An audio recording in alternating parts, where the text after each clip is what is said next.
हमारे इस तीसरे लेक्चर में जो हमने पढ़ा है कि चेंज इन रूरल सोसाइटीज़, तो रूरल सोसाइटीज़ में जो हमने बहुत सारा कुछ का पढ़ा अभी तक कि लैंड रिफॉर्म पढ़ा हमने, वो ग्रीन रिवोल्यूशन पढ़ा। उसके बाद हमने पढ़ा है कि किस तरीके से नए नए ग्रुप्स, नए नए क्लासेस एमर्ज हुए एग्रीकल्चर में, लाइक दैट कि एक क्लास एमर्ज हुआ जिसको हम कहते हैं जेंटलमैन फार्मर्स, कैपिटलिस्ट फार्मर्स।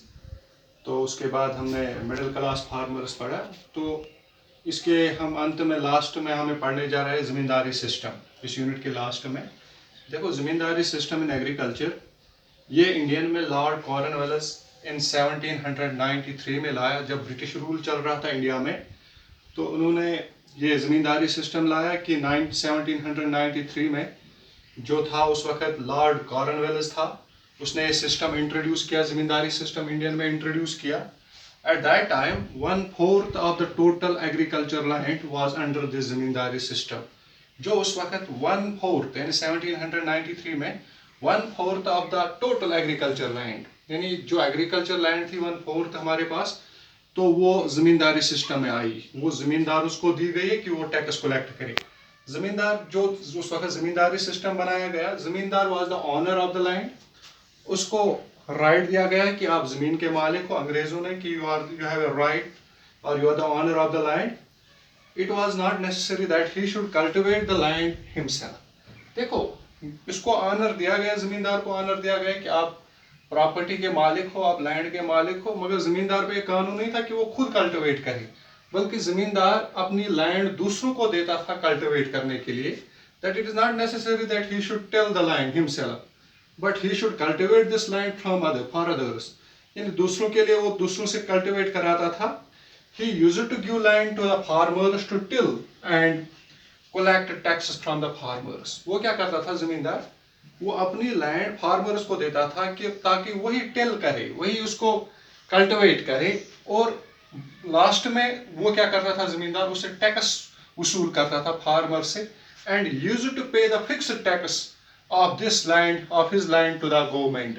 और फिर क्या करता था कि ज़मींदार के ऊपर एक टैक्स लगाया गया था कि आप टैक्स कलेक्ट, हमें टैक्स दे दो, कि हम आपको, मान लो हम आपको 100 बीघा ज़मीन देते हैं, कि हम गवर्नमेंट ने उसको फिक्स किया था टैक्स, मान लो हर बीघे का 1000 रुपये टैक्स था। तो ज़मींदार ये टैक्स कलेक्ट करके देता था गवर्नमेंट को, और गवर्नमेंट क्या करती थी कि गवर्नमेंट का डायरेक्ट कनेक्शन लोगों के साथ नहीं था, फार्मर्स के साथ में, बल्कि गवर्नमेंट ज़मींदार से पूछती थी कि हमें पैसा वसूल करके दे दो। सो इन दिस वे, कि इसको समझने के लिए कि हमें कुछ फीचर्स पढ़ने हैं। देखो, जमींदारी सिस्टम में क्या था, the ownership of the land remains with the जमींदार। जमींदार यानी जो ऑनरशिप थी, जो राइट था जमीन पे, जो राइट था, जो विल था, वो जमींदार को मिलता था। He gave land to the tillers और सब tillers on rent.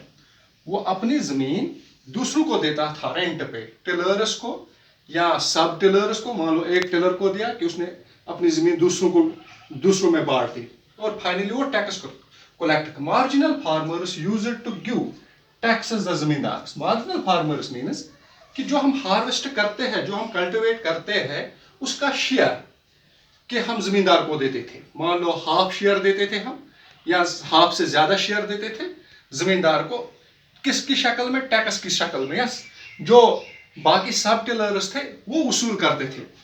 No direct relation between actual and the government. That means there is no direct relation between the farmers and the government, but the relation was between zamindars and government.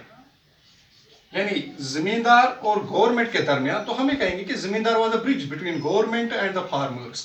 अब जमींदार, government जमींदार से पूछती थी कि हमें tax वसूल करके दे दो, तो जमींदार लैंड देता था फार्मर्स को, वो फार्मर से टैक्स वसूल करता था। तो हमें कहेंगे no direct relation between actual and the government, that is farmers and the government.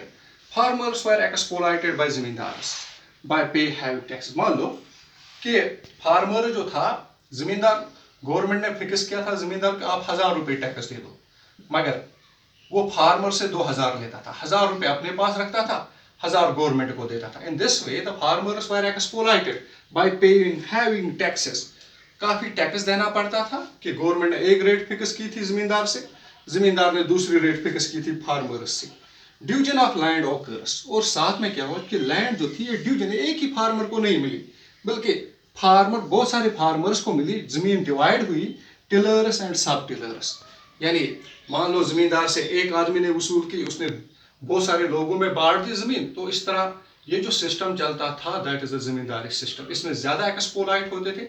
मान लो जमींदार एक्सप्लॉइट करता था, जमींदार जिसको जमीन देता था टिलर को, वो भी एक्सप्लॉइट करता था, वो सब टिलर्स को जमीन देता था। यानी सब टिलर जो लोअर डाउन टाउन जो लास्ट में था, हायरार्की में लास्ट में था इस सिस्टम में, वो एक्सप्लॉइट ज्यादा होता था। In this way this is zamindari system.